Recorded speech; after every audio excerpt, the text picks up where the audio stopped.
Magandang araw mga kaate.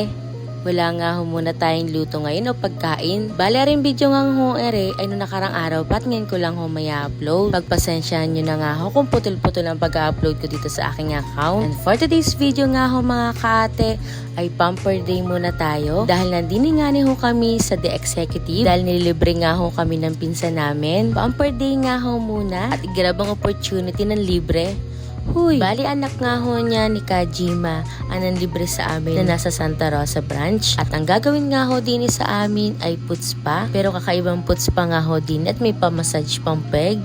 Huy, gusto ko yan. Bali yung puts pa nga ho din ay may kasama na rin nga hong pre-pedicure. Masahe ka na, nalinis pa yung kuko mo.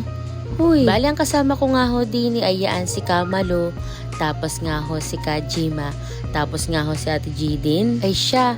Tingnan nga ho muna ninyo kung paano pagpaputs pa din. Ay, tunay naman nakakagana.